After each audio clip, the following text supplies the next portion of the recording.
Thompson wondered if ISI involvement in terrorism included the attacks of 9/11.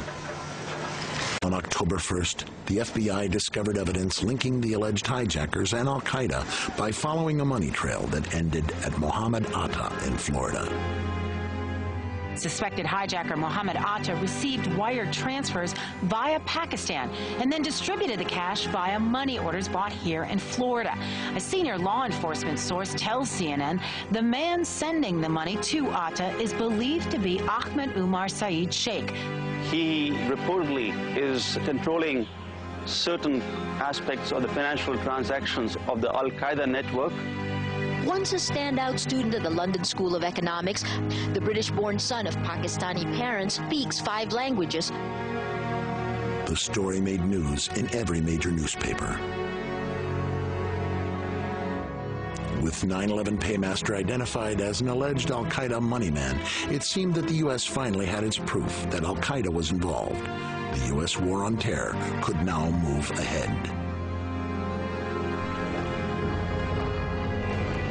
But what most of his post-9/11 reports about Omar Saeed Sheikh had failed to mention was that at the same time Sheikh dropped out of the London School of Economics to presumably join al-Qaeda.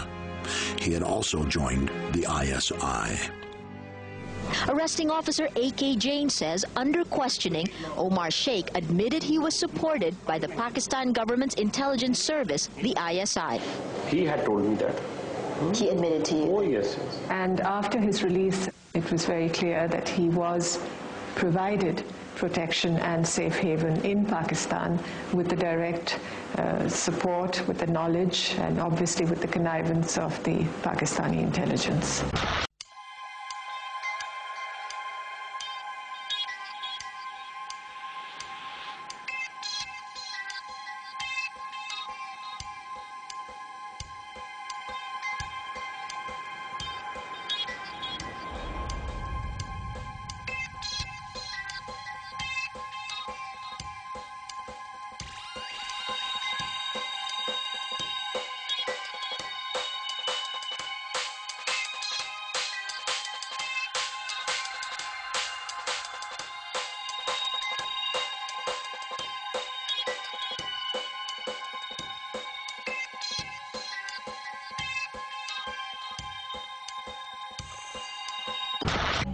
Only 2 days after the invasion of Afghanistan, the Times of India reported the FBI discovered credible evidence that $100,000 was wired to alleged hijacker Mohammed Atta by 9/11 paymaster Omar Saeed Sheikh on the orders of the ISI director, Lieutenant General Mahmoud Ahmed.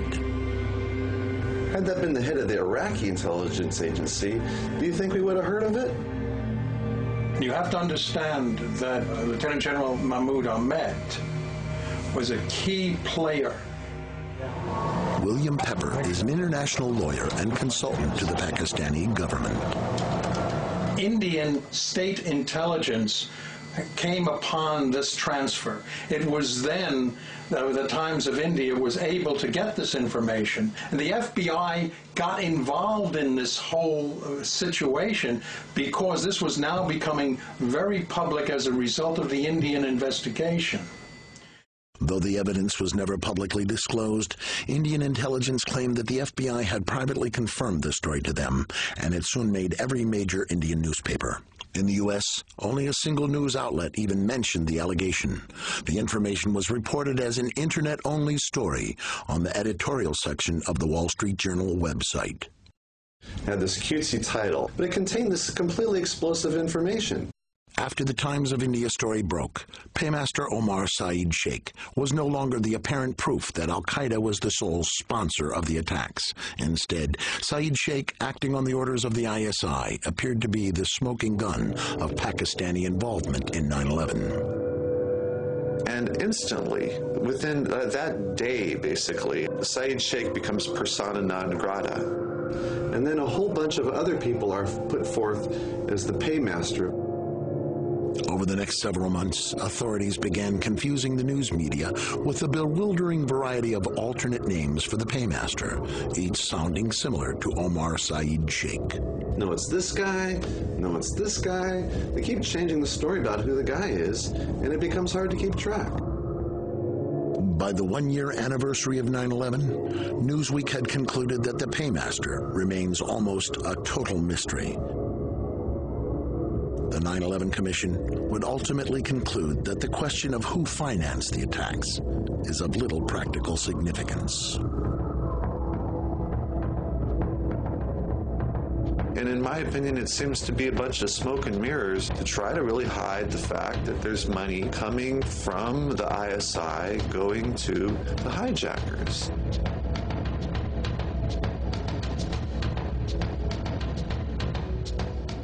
If we were really going after the people who sponsored al-Qaeda, wouldn't we be bombing Pakistan?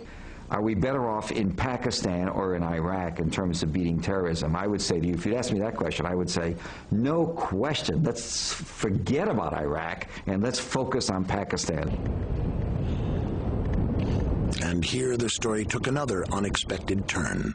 Several top news sources had all reported that the Pakistani ISI director had actually been in Washington for a rare visit during the week of September 11th. Yes. Dr. Rice, are you aware of the reports at the time that ISI chief was in Washington on September 11 and on September 10, $100,000 was wired from Pakistan to these groups here in this area? And why he was here, was meeting with you or anybody in the administration? I have not seen that report, and he was certainly not meeting with me. Yes? LA Weekly reported that on the very evening of September 11th, U.S. State Department officials began negotiating the terms of the U.S.-Pakistani partnership with ISI Director Mahmoud Ahmed, the very man who was alleged to have ordered the wire transfer to Mohammed Atta. The talks continued over the next several days before the Lieutenant General returned to Pakistan on September 14th. I've come to meet a man who used to live in Pakistan. He tells me he used to spy on al-Qaeda, but was ratted out. He fears for his life so much now, I can't even tell you which country I'm in, never mind which city. What he tells me contradicts Pakistan's stated policy to hunt down al-Qaeda. He says that back in 2006, al-Qaeda's number 2, Ayman al-Zawahiri, was informed ahead of time of a U.S. plan to assassinate him. Did Ayman al-Zawahiri know this attack was coming? Had he been tipped off? Yes. He'd been tipped off? Yes. Who tipped him off? ISI. Pakistani intelligence tipped off Ayman al-Zawahiri. Because I've told you that they're playing a double game. That's incredible. After my security. I cannot tell you who this man is, but what I can say is that he is a Pakistani and has spied on al-Qaeda. He says that not only is the army aiding Kashmiri freedom fighters, it is also helping al-Qaeda and the Taliban. You've given information to the ISI, Pakistani intelligence services, about the existence of these al-Qaeda camps? Yes, time to time, yeah. And what have they done? They are the main people who are training them. The Pakistani government is? Yes. Training al-Qaeda? Yes. How can that happen? The Pakistani government is supposed to be opposed to al-Qaeda. The retired junior commissioned officers are the main trainers in the camps, training Chechens, Arabs, and some Kashmiris and Afghans. This video, shot in 1998, shows the bond between al-Qaeda and Pakistan's Kashmiri fighters. They provided protection for Osama bin Laden on the very day he declared war on America. And U.S. military officials have personally told me they know that al-Qaeda, the Taliban, and Kashmiri groups have teamed up.